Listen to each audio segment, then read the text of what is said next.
Of all the classical composers, Beethoven is the one whose compositions seem most off limits to alteration. His compositions have attained the status of Platonic ideals, immutable and perfect. For no other composer is the text, the ur-text, treated with more respect. Knowing what we do about Beethoven's work habits and those endless sketches, it is natural to conclude that his compositional process paralleled some rigorous Hegelian dialectic, each draft ultimately playing the role of thesis and then antithesis, finally leading to a grand synthesis, the finished composition. Or to invoke another important 19th century construct, it is easy to view the compositions that survived as the result of some rigorous Darwinian natural selection. The phenomenal veneration of Beethoven has also given his works a status close to sacred proclamations, which helped promote the Werktreue ideology in the 19th century. It is arguable that Beethoven's student Carl Czerny did the most to contribute to this perception that Beethoven's notes should not be changed. In 1816, Czerny once received a reprimand from Beethoven for having given a performance in which he, Czerny, deviated from Beethoven's text. Czerny quotes from a letter Beethoven sent him. "You must pardon a composer who would have preferred to hear his work exactly as he wrote it." Now, this one anecdote has assumed fundamental importance among modern interpreters of Beethoven's music. It is virtually the conceptual linchpin of William S. Newman's book from 1988, Beethoven on Beethoven, playing his piano music his way. And the anecdote also bolsters two modern assumptions: that A, the performer ought to seek out and respect the composer's intentions, and B, that to change the composer's score is to alter the composer's intentions. What we don't know in Beethoven's criticism to Czerny is if Beethoven was reacting to the very act of altering the text or just the dull, tasteless example that Czerny produced that day. That 1816 rebuke from Beethoven stayed with Czerny his whole life. In his 1839 treatise on the proper performance of Beethoven's piano works, Czerny states, "In the performance of Beethoven's works, and generally in all classical composers, the player must by no means allow himself to alter the composition, nor to make any addition or abbreviation." Now, ironically, some 10 years before that, Czerny had written a treatise on improvisation, which included steps to improvise at fermatas, which there are many in Beethoven's piano works. But there is plenty of evidence suggesting Beethoven's own fluidity with the printed score. More citations, in fact, of his tampering with the text, whether his or somebody else's, than of his exhorting against changing the notes. As an 11-year-old boy, Beethoven already impressed with his preluding skills. While accompanying the Mass, he developed a theme from the Credo, and he developed it to the amazement of the orchestra so that he was permitted to improvise longer than is customary. That's a contemporary citation. Then there was the time a 15-year-old Beethoven accompanied a singer, altering the accompaniment so dramatically that the poor singer got lost. Such acts of extemporizing lasted throughout his life. There are over a dozen reports from the years 1781 and going through 1825, talking about his improvisational skills and exploits. Perhaps the most informative reporters are Beethoven's students Carl Czerny and Ferdinand Ries, though revealing commentary also comes from the Czech pianist Václav Tomášek, who spoke of Beethoven's daring flights, and reports from Camille Pleyel, son of Ignaz Pleyel, who in 1805 perhaps summed it up best when he was talking about a time that Beethoven and Joseph Wölfel played together. Says Camille Pleyel, "Beethoven does not improvise coldly as Wölfel does. He plays whatever enters his head, and he dares all." Several commentators spoke of Beethoven's fecund imagination. A pre-Vienna report of around 1790 by Karl Juncker emphasized Beethoven's almost inexhaustible wealth of ideas, echoed in an 1805 description from Ferdinand Ries, namely, "The wealth of ideas which crowded in upon him, the moods to which he surrendered himself, the variety of treatment, the difficulties which offered themselves were introduced by him, and they were inexhaustible." In addition to the wealth of his ideas, the other salient aspect of Beethoven's spontaneous playing was its deeply expressive range, as Camille Pleyel implied in his comparison of Beethoven's playing to Wölfel's cold playing. Czerny gives the following report about an improvisation of Beethoven from around 1797. "In whatever company he might chance to be, he knew how to produce such an effect upon every hearer that frequently not an eye remained dry, while many would break out into loud sobs. For there was something wonderful in his expression, in addition to the beauty and originality of his ideas and his spirited style of rendering them." Another commentator, Ignaz von Seyfried, noted around 1798 of Beethoven's improvisational tendency toward the mysterious and gloomy. This description to me sounds like the first movement of the Moonlight Sonata, a work composed just 3 years after this description, and perhaps it was a written down version of one of Beethoven's mysterious and gloomy improvisations. So, what were the formal and generic contexts within which Beethoven improvised? Several types are described by those who actually heard him play. There is preluding, as before the credo movement of the Mass, which he did as an 11-year-old in 1781.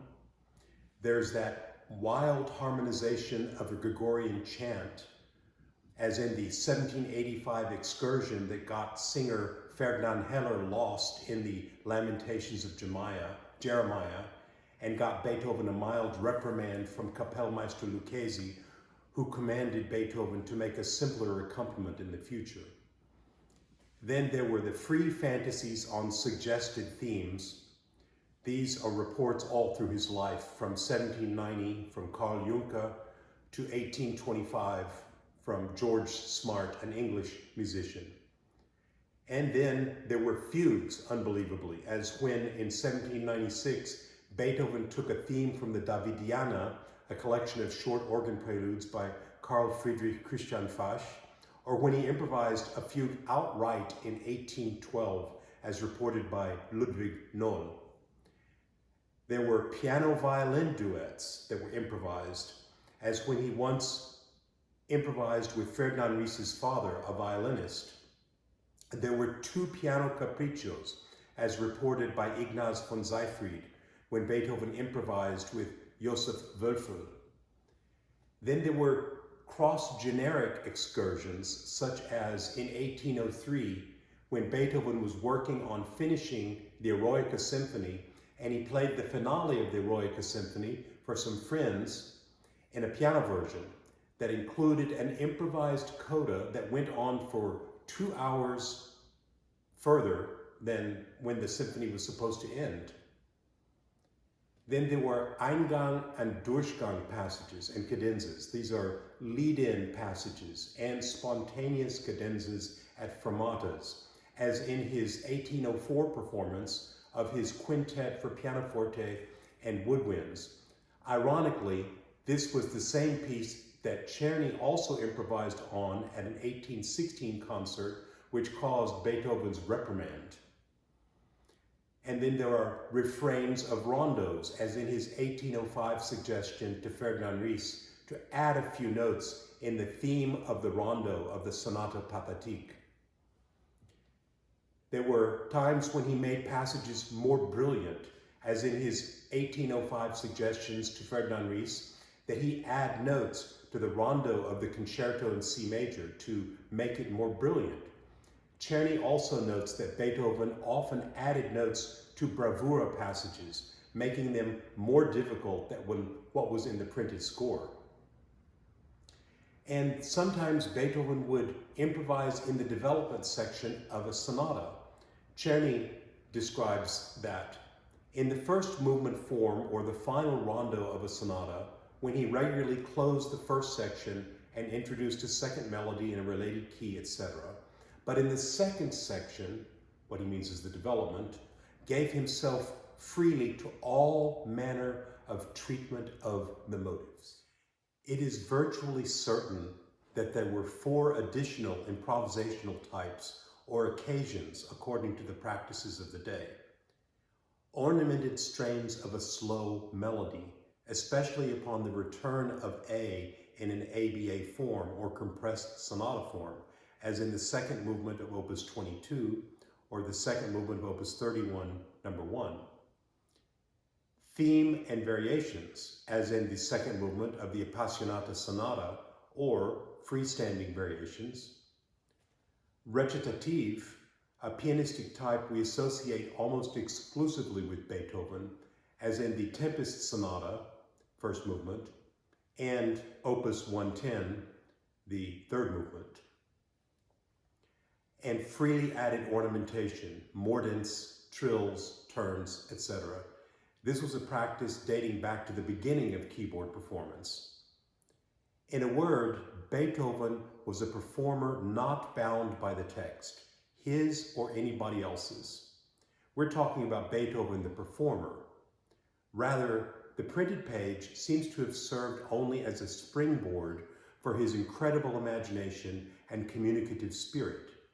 In this context, Beethoven's 1816 reprimand of Czerny diminishes in importance and should hardly serve as an interpretive guideline for performers. True, as Leopold Mozart aptly observed, the best performances show equal amounts of Geschmack und Empfindung, taste and feeling, an aesthetic Beethoven undoubtedly inherited. Without those attributes, no amount of gratuitous note changing will improve an otherwise stale interpretation. One suspects, however, that for Beethoven, feeling, imagination, and urgent communication were even more important than good taste. Slavish and uninspired adherence to some urtext, however noble the motives, would have probably been as repugnant to him as any added ornamentation, connecting passage, or original cadenza. Now, before giving examples on the piano of these improvisatory types, I'd like to clarify my usage of the word improvisation.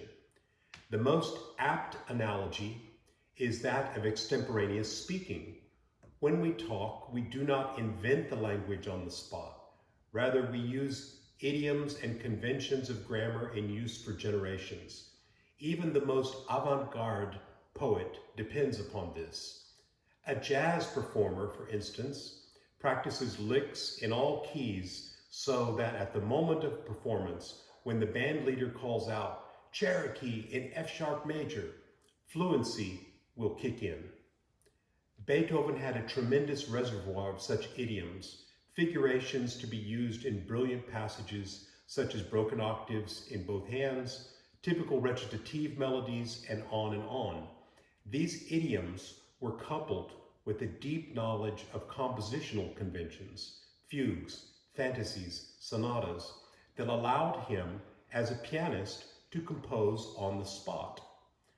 Further, I would submit that the fanciful, the spontaneous, The alogical, not the illogical, have generally been understudied in Beethoven's art. A common argument for the superiority of Beethoven over Schubert not so long ago, propagated mainly by German musicologists of the first part of the 20th century, was that organic form development was a sine qua non of all great music. Beethoven had it, Schubert did not, so the argument went. Organic form development, organische Formentwicklung, is a nice sounding notion, but it is often opaque. What is organic, for example, about Beethoven's modulation from C major to E major in the exposition of the first movement of the Waldstein Sonata? Not every note in Beethoven's music has some Schenkerian purpose or fits into an Urlinie. Sometimes the whole is bigger than the sum of the parts.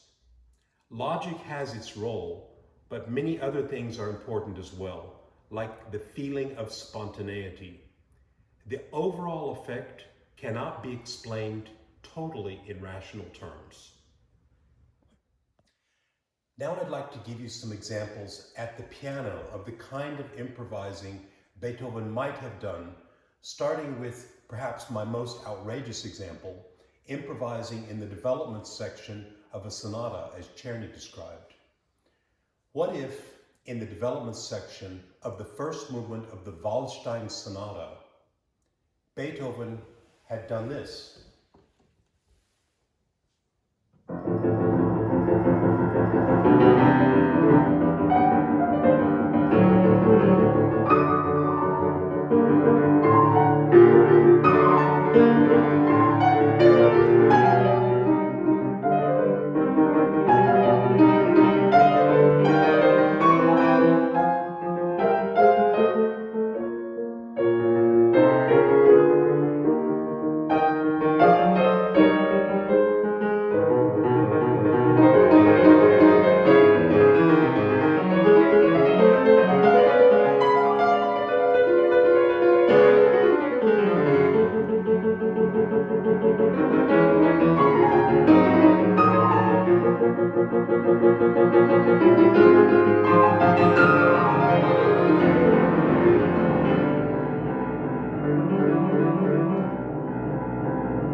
So basically what I did was take a deviation. Instead of at the F minor part,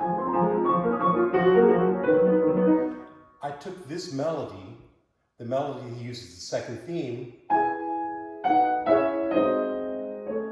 which is an E major, and I put it in F minor.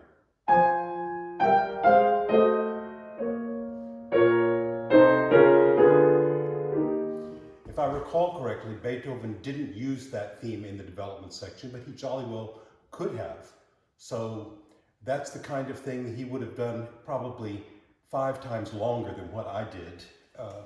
But it sounds like something being made up on the spot. Now to something a little milder. In the rondo movement of the G major sonata, opus 14, number 2, I will show 3 types of improvisational additions. A Durchgang, a lead-in, before the third refrain, an actual alteration of the refrain, though subtle, and a cadenza at a fermata with another Durchgang afterwards to return us to the refrain. So this is about 2/3 of the way through.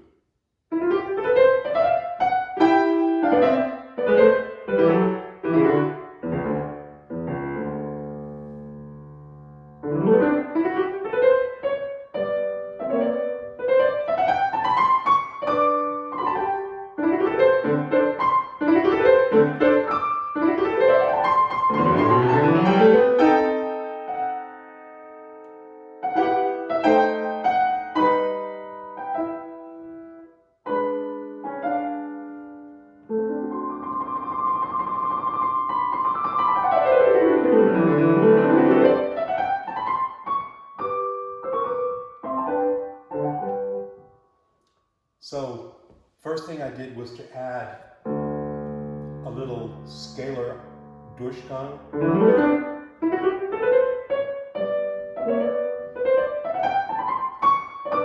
And instead of going, I went a little triplet. Instead of that, I did Freppaggiatura. Second time, D.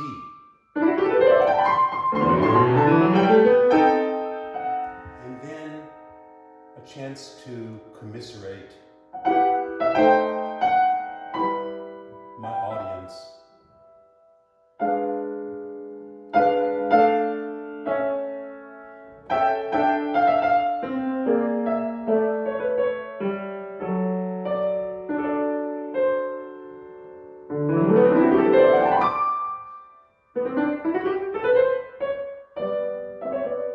And then get back to the refrain. He could have done something like that in the third movement of the Pathétique Sonata. And that was the sort of thing that he actually recommended to Ferdinand Ries in 1805, namely to change it up a little bit, some of the refrains. So at this section, also after about 2/3 of the way through,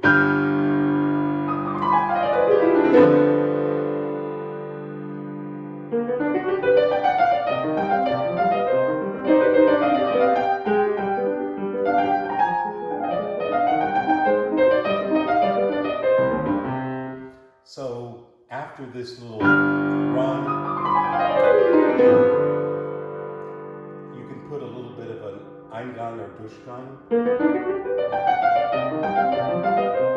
So instead of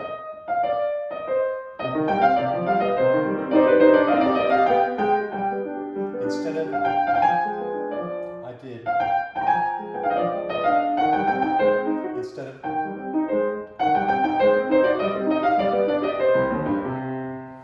so that's the sort of thing that Beethoven might have encouraged Ferdinand Ries to do in 1805.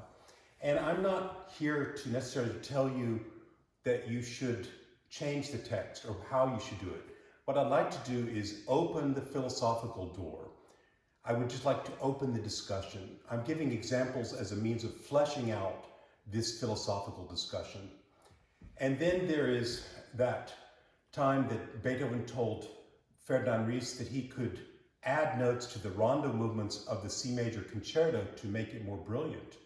Well, how could that movement possibly be more brilliant? And yet, I'm thinking maybe towards the end, maybe Beethoven would have wanted Ries to do something like. So I'm adding a note instead of, and then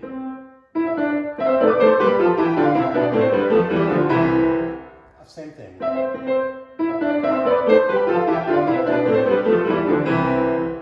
And you could do the same thing in the final passage of the Opus 2, number 3 sonata, namely, perhaps instead of just octaves, how about broken octaves, murky octaves at the end, instead of.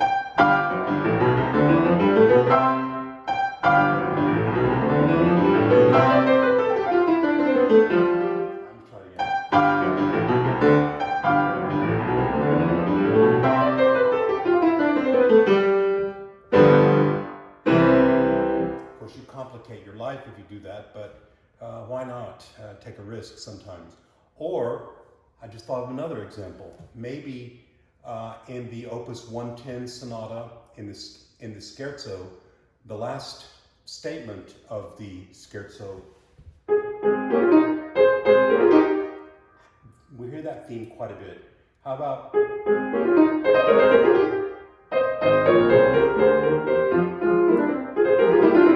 So instead of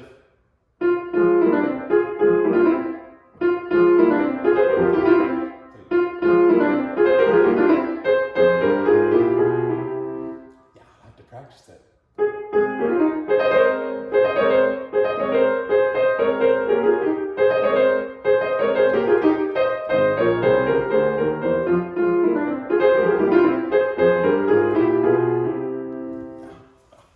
Maybe that's not the best place. putting myself into a jam with that. Here's another example, though, that may be a little easier. Ornamenting a fioritura passage on the repetition of the A section, as in Opus 22, the second movement. As a jazz musician, I take every opportunity to improvise wherever I can. I try not to play a piece the same way each time. As Czerny reports, Beethoven himself was often more successful improvising than playing what was written out. So in the Opus 22 second movement, the return of the theme,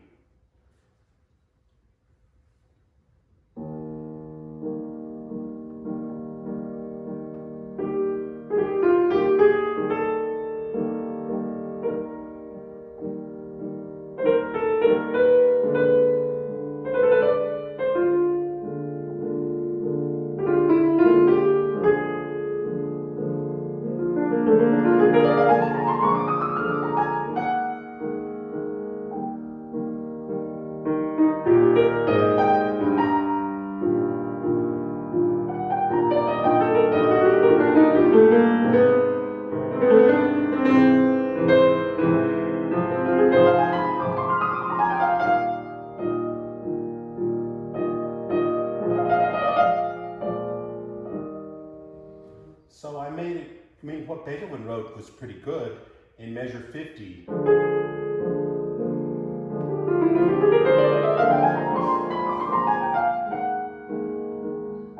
I just did a slightly different version.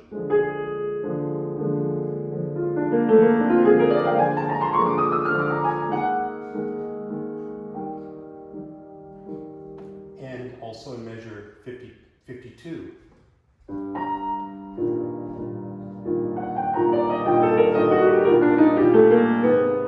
What Beethoven wrote is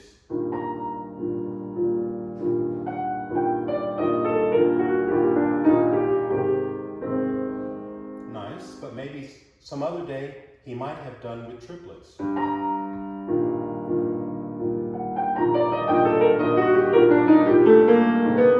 that wrong note.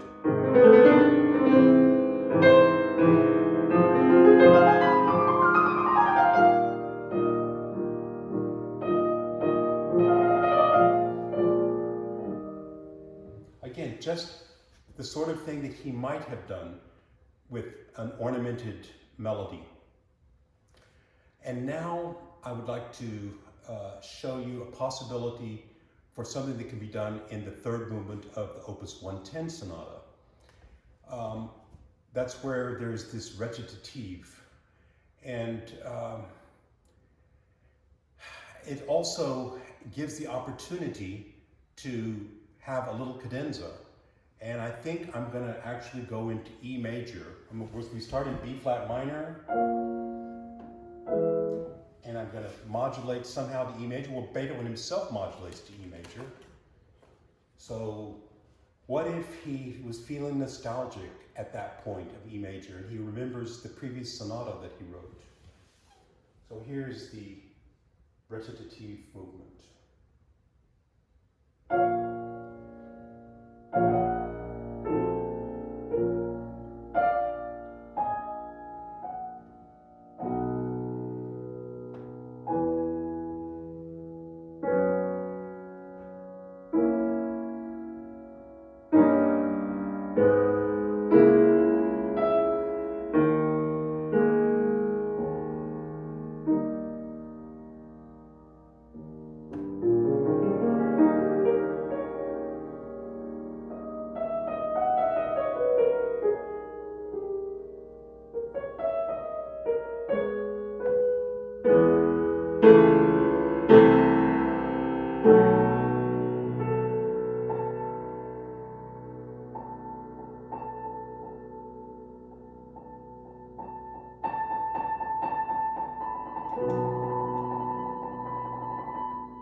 furioso dolente, the klagende Gesang. And that is so full of pain. It seems the exact polar opposite of this, the aria from the third movement of Opus 109, which seems like memories of some distant happiness.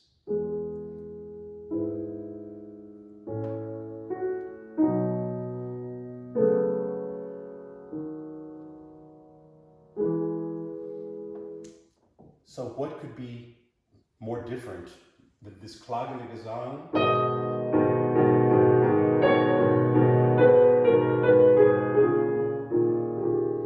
Pain.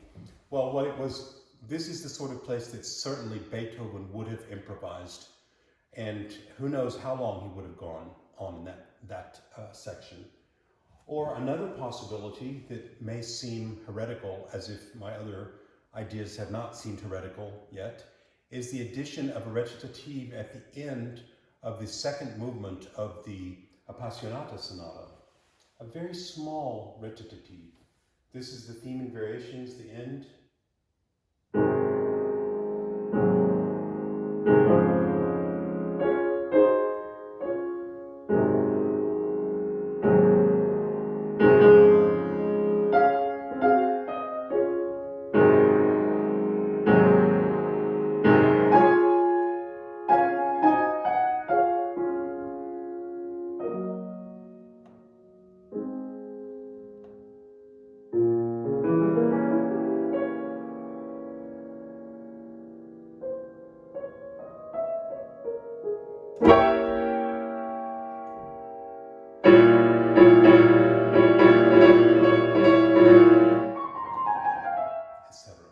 So I added just a small and diminished seventh chords, especially diminished seventh chords with fermatas, always invite these kinds of recitative. Or it could be something else.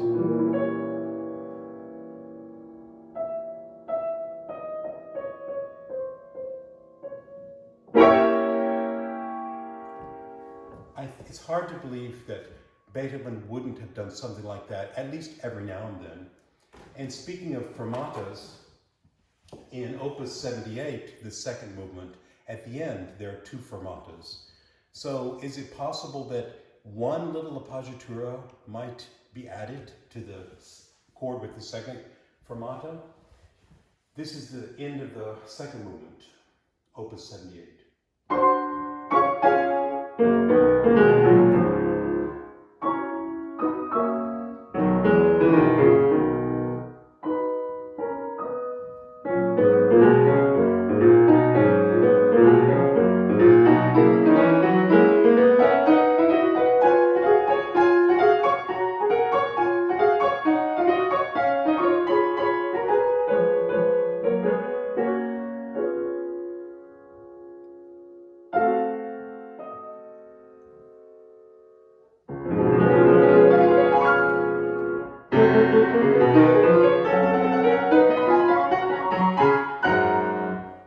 So I added this one appoggiatura, and who knows, you might be able to add another appoggiatura, maybe.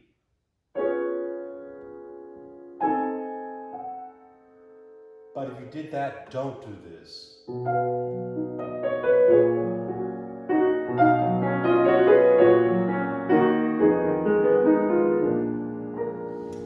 Well, that motif existed long before Henry Mancini got it. I never thought of this reharmonization of Moon River. So